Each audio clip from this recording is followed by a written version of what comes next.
Mickey7 by Ashton Edward. Mickey7, an expendable, a disposable employee who takes on the colony's most dangerous jobs, is exploring an ice cave with his friend Berto when he falls through a hole. Berto, thinking that Mickey7 is dead, reports him as such, and a new Mickey, Mickey8, is created.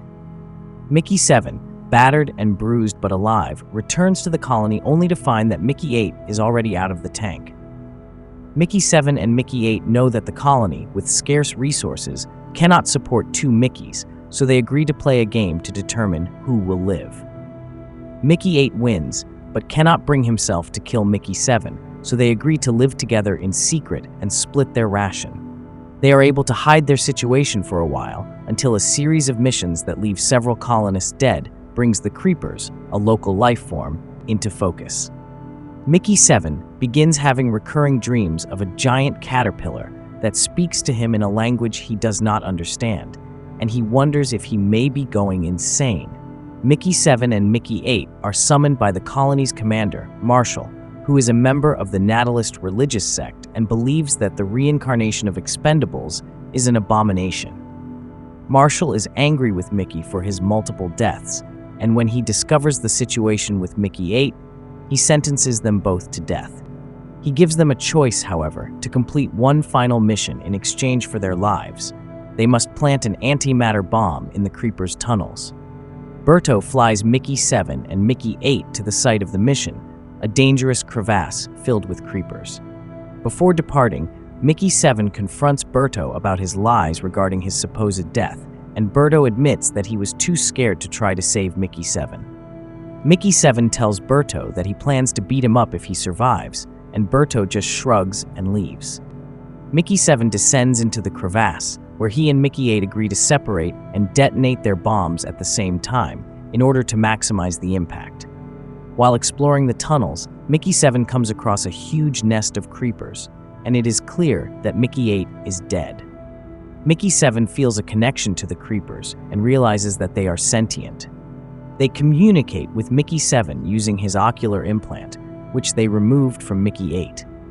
Mickey7, after considering his options, tells the creepers that he is the leader of the humans. The creepers are relieved to find someone who can communicate, and they tell Mickey7 that they only want the humans to stop exploring the tunnels near their nest. Mickey7 agrees and returns to the surface. As Mickey7 returns to the colony, he is detected by the automated perimeter defense system, which trains its weapons on him. Marshall arrives with an escort and demands that Mickey7 surrender. He tells Mickey7 that he is a traitor and orders his guards to kill him.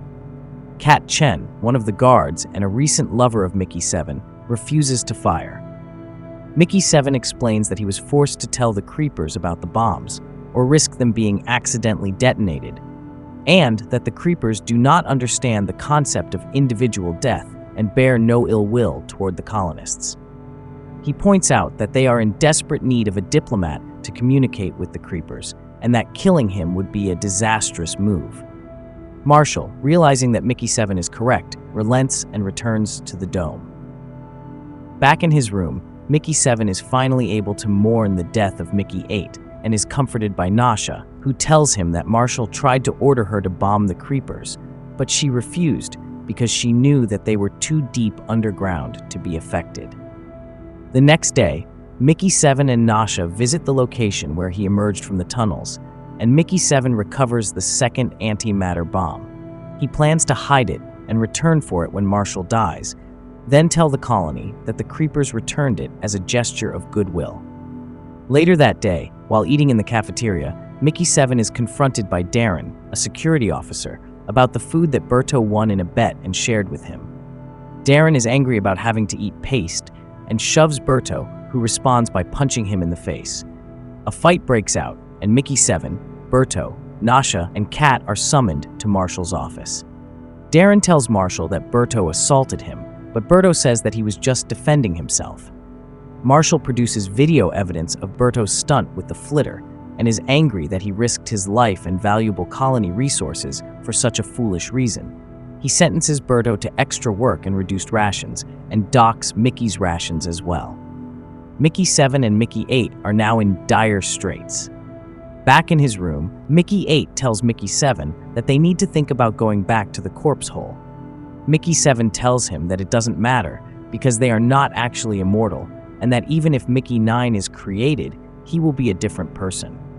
Mickey-8 insists that if Mickey-9 has all of their memories, then he is them.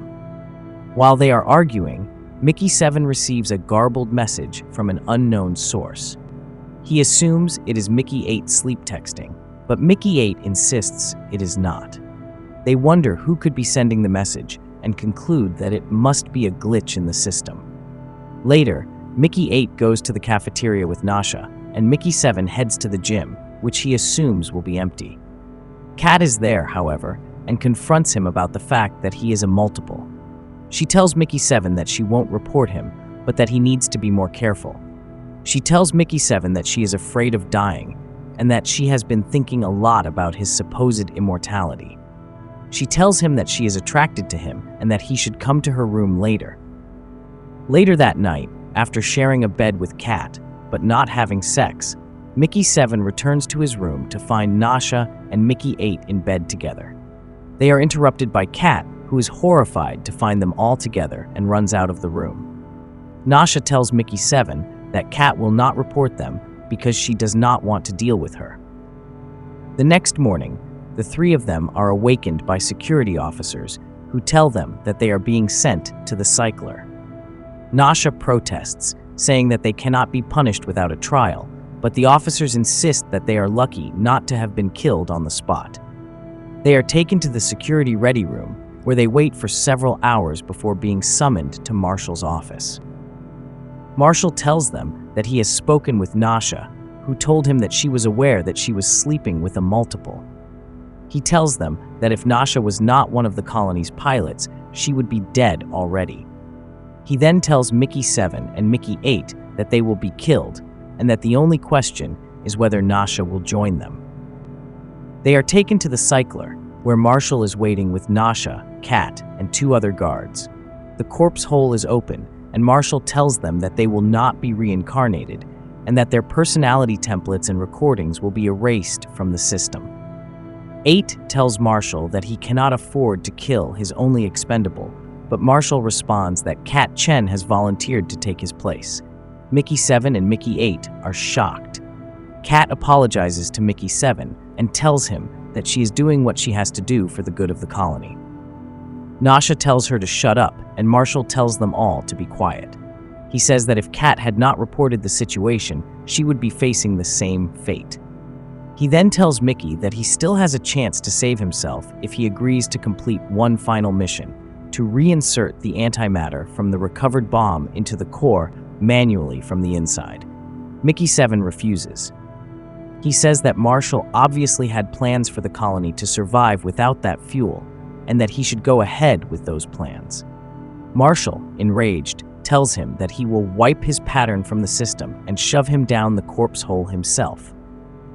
Mickey-7, emboldened, tells Marshall that he can go ahead and wipe his pattern because he is resigning as the colony's expendable, and that Marshall will not kill him because he is the only person who can communicate with the creepers. He says that if anyone lays a hand on him, he will tell the creepers that the truce is off. Marshall is stunned, and Mickey-7 leaves. Later, Mickey-7 is eating in the cafeteria when Berto joins him. Berto tells Mickey that he is sorry that he lied, and Mickey-7 punches him in the eye before leaving. The weather on Niflheim begins to change, and the planet enters a spring-like season. Eventually, the colonists are able to plant crops outside of the dome. Mickey-7 and Nasha, while on a walk together, visit the location where he emerged from the tunnels and retrieve the second antimatter bomb. They hide it, and Mickey-7 plans to tell the colonists that the creepers returned it as a gesture of goodwill when Marshall dies. If you enjoyed this book breakdown, please consider liking this video and subscribing to get notified when we post our next summary.